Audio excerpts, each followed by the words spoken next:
many people that do yoga and that do meditation, they go to the mountain sometimes to be with themselves, mentally masturbating, I would say.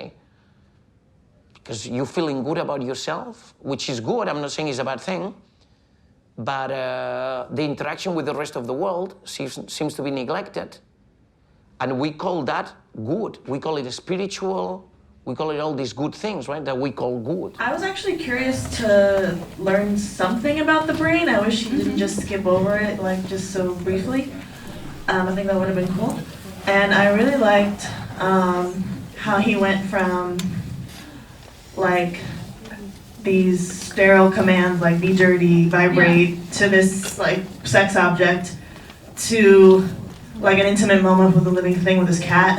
It was, like, really cute. Somebody else mentioned the cat, because that's what I was going to bring up. The cat sort of symbolized, like, a part of the film, the main character's personality. Like, he wasn't all robotic. He was human, because he petted his kitty cat. Yeah. And that was, that was an interesting cut. I thought that was good. My feelings about this film are kind of mixed, because like some parts I was laughing because I thought he was interesting, but I also think that maybe given the context of the content of the film, that it might need a trigger warning, because it really objectifies women in a way that's actually kind of like terrifying if you're trying to frame yourself from the frame of reference from the woman. I think, like, basically the guy was just like with like robot girls, but it's not only robot girls. There could be like guys robots. So it's because he was only manufacturing that kind of robots that we can just have like objectify women, but it can be objectify men as well.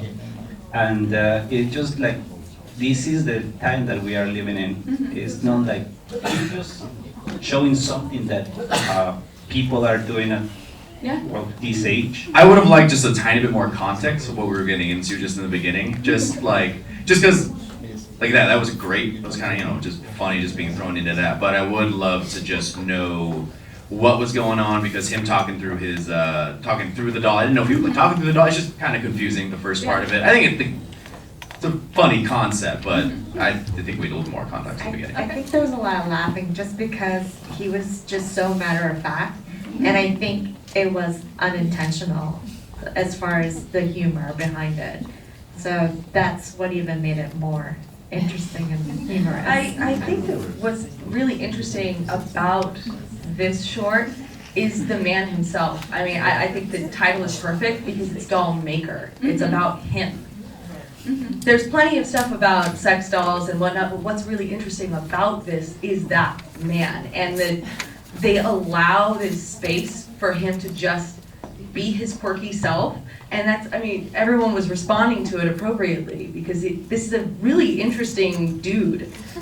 And that's, I liked it. I liked it a lot. It's an interesting thing, because I actually know about this guy and these dolls for some reason from some other editorial that's been covered on him. And what comes up for me is he's super quirky, but also they almost touch on it, but they don't really cover it. And since this is about feedback for the filmmaker, and I think a big thing missed on this, and what would be really interesting about this guy, is because he really is just a robotics guy that, due to trying to succeed and support himself, has found he could be successful within this niche.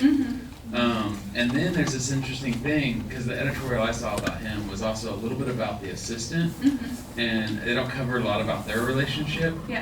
But he's also a very quirky person that's probably going to struggle with relationships. So I think it would be interesting to say to the filmmaker, like, how much can be done on covering his relationship with this person, because I think there's something there. And then he mentioned his wife during it, like maybe touching on that. I think there's so much more there. This could be interesting, because he is so quirky, and it is interesting. He didn't really decide. She didn't choose this avenue for a career.